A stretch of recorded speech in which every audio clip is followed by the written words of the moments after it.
Hello दोस्तों। आज की इस वीडियो में आप सभी का स्वागत है। आज हम आपके अध्याय आनुवंशिकता एवं जैव विकास का भाग 3 पढ़ने जा रहे हैं। इससे पिछली वीडियो में हमने लक्षणों की अभिव्यक्ति कैसे होती है इस बारे में चर्चा करी थी और हमने लिंग निर्धारण की प्रक्रिया को समझा था। आज की इस वीडियो में हम कुछ विषय बिंदुओं पर चर्चा करेंगे जो कि है विकास और जाति उद्भव।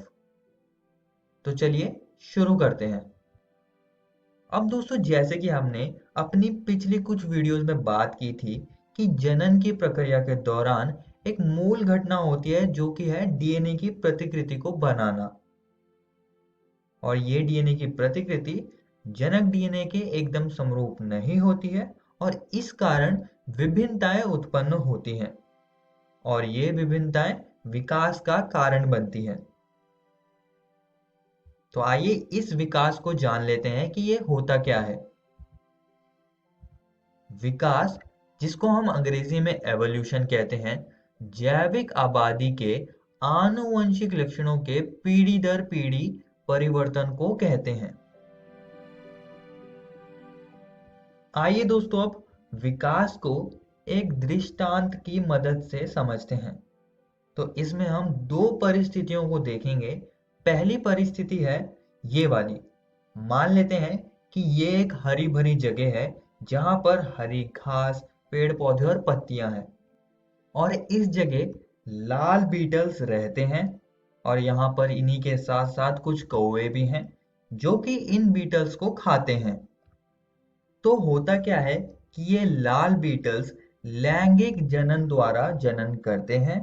इस कारण इनमें कुछ विभिन्नताएं आ जाती है और इन विभिन्नताओं की वजह से एक नए हरे रंग की बीटल का उद्भव होता है। अब ये हरे बीटल्स हरे पर्यावरण में कौवों को दिखती नहीं है, जिस कारण कौवे इन्हें खा नहीं पाते हैं और वे लगातार लाल बीटल्स को खाते रहते हैं, जिससे कि इस समिष्टि में हरे बीटल्स की संख्या बढ़ने लगती है और लाल बीटल्स बचते ही नहीं हैं। तो इस परिस्थिति में बीटल्स ने अपनी उत्तरजीविता के लिए विकास किया। हरे बीटल्स को यहाँ उत्तरजीविता लाभ मिला ताकि वो कौवे से अपने आप को बचा पाए। इस तरह के विकास को हम प्राकृतिक वरण कहते हैं क्योंकि प्रकृति ने यहाँ पर हरे बीटल्स को उनके सर्वाइवल यानी कि उत्तरजीविता के लिए चुना है। आइए अब दूसरी परिस्थिति के बारे में बात करते हैं। अब इस परिस्थिति में भी मान लेते हैं कि इस हरी भरी जगह में लाल बीटल्स की समिष्टि रहती है और लैंगिक जनन के कारण यहाँ पर भी एक नए रंग का उद्भव होगा। ये विभिन्नता है नीली बीटल्स और धीरे धीरे फिर ये नीली बीटल्स भी जनन कर अपनी संख्या बढ़ाएंगी। लेकिन एक बार क्या होता है कि अचानक से एक हाथी आता है और गलती से लाल बीटल्स के ऊपर अपना पैर रख देता है, जिसके कारण लाल बीटल्स मर जाती हैं। इसके परिणाम से ज्यादातर जो लाल बीटल्स होंगी वो मर जाएंगी और इस समिष्टि में सिर्फ नीले रंग की बीटल्स बचती हैं। तो ये जो घटना हुई ये भाग्य से हुई। तो ये उदाहरण है आनुवंशिक विचलन का, जिन्हें हम अंग्रेजी में जेनेटिक ड्रिफ्ट कहते हैं और इसके बारे में आप आगे आने वाली कक्षाओं में पढ़ेंगे।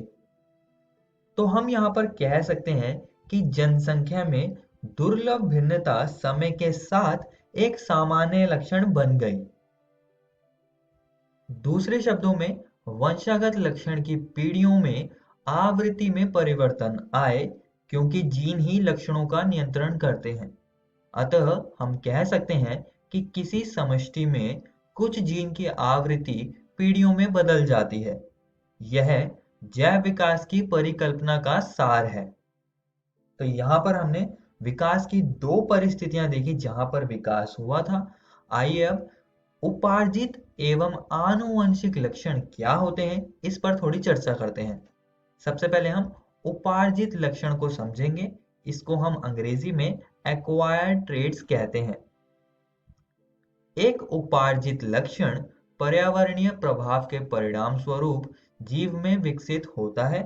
इन लक्षणों को जीवित जीव के डीएनए में कोड नहीं किया जाता है और इसलिए इसे भविष्य की पीढ़ियों को पारित नहीं किया जा सकता है।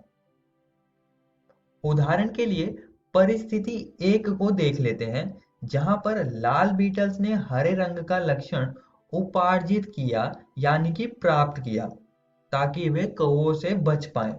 तो ये हो गया उपार्जित लक्षण। अब हम आनुवंशिक लक्षण को समझेंगे। इसको हम अंग्रेजी में इनहेरिटेड ट्रेड्स कहते हैं।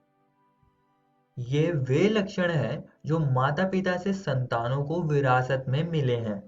बाल, त्वचा, आंखों का रंग, शरीर का प्रकार, ऊंचाई और कुछ रोगों के लिए संवेदनशीलता मनुष्यों में विरासत में मिले लक्षणों के कुछ उदाहरण हैं। किसी व्यक्ति के विरासत वाले लक्षण उनके जीन द्वारा निर्धारित किए जाते हैं। उदाहरण के लिए आप इस चूहे को देख सकते हैं, इस चूहे को ले सकते हैं। मान लेते हैं कि ये जो इसकी पूंछ है, ये इसका एक लक्षण है।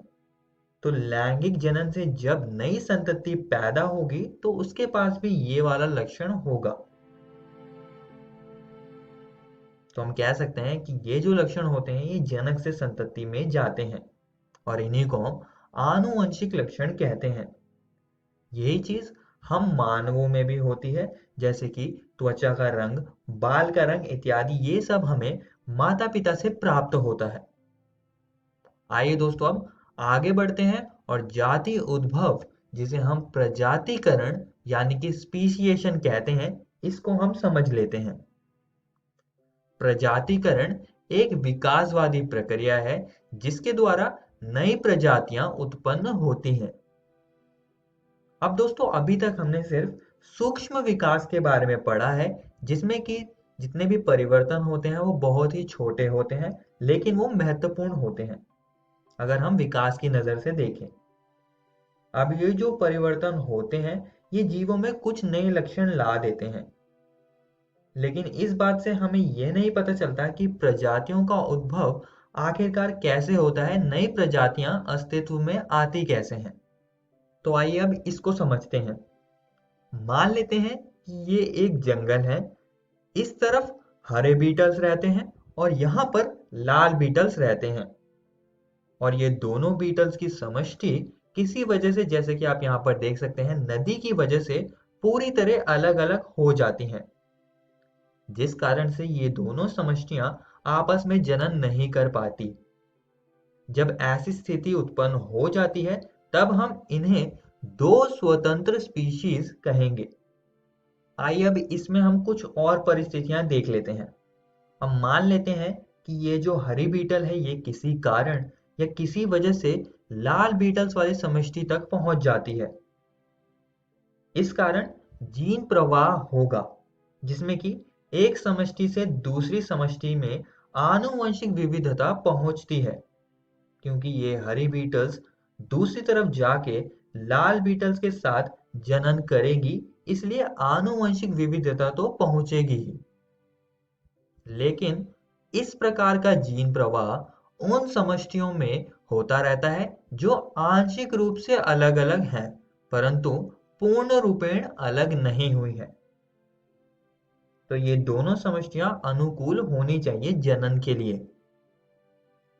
इन सभी के साथ साथ कुछ और चीजें हैं, जैसे कि आनुवंशिक विचलन, जिसमें कि अलील आवृत्तियों का भाग्य से बदलना है, और प्राकृतिक वर्ण, जिसमें कि जीवित प्राणी संसाधनों पर प्रतिस्पर्धा करते हैं और दिए गए वातावरण में सबसे उपयुक्त होगा वो ज्यादा अच्छे से सरवाइव कर पाएगा। तो इन सब कुछ बातों की वजह से नई प्रजातियों का उद्भव होता है, स्पीशिएशन हो पाता है। और भी कई कारण हैं जिससे कि नई स्पीशीज बन सकती है, जैसे कि ये हरी और लाल बीटल आपस में अनुकूल हैं, इसलिए ये आपस में जनन कर सकती हैं, क्योंकि इनमें सूक्ष्म विकास हुआ है जो कि ज्यादा बड़े बदलाव नहीं है। लेकिन अगर ज्यादा परिवर्तन होते हैं, उदाहरण के लिए अगर आनुवंशिक स्तर पर ज्यादा परिवर्तन होते हैं जिसके कारण इन दोनों की जनन कोशिकाएं आपस में संलयन नहीं कर पाती है या हरे बीटल्स सिर्फ हरे बीटल्स के साथ ही जनन करने लगते हैं, तो ये लाल बीटल्स के साथ जनन नहीं करेंगे और फिर ये दोनों पूरी तरह से अलग-अलग समष्टियां स्पीशीज में बदल जाएंगी और एक नई स्पीशीज बन जाएंगी। आज के इस वीडियो में हमने विकास के बारे में जाना कि विकास होता क्या है और साथ ही में हमने जाति उद्भव को भी समझा। और दोस्तों मैं आप सभी को एक और बात बताना चाहता हूँ कि आज हमने आपकी एनसीईआरटी किताब के ये दोनों जो विषय हैं इनको खत्म कर दिए हैं। आप इनको जरूर घर से किताब से पढ़कर आइएगा। अगली वीडियो में हम कुछ और विषय बिंदुओं पर चर्चा करेंगे, जैसे कि विकास एवं वर्गीकरण के बारे में हम पढ़ेंगे। धन्यवाद।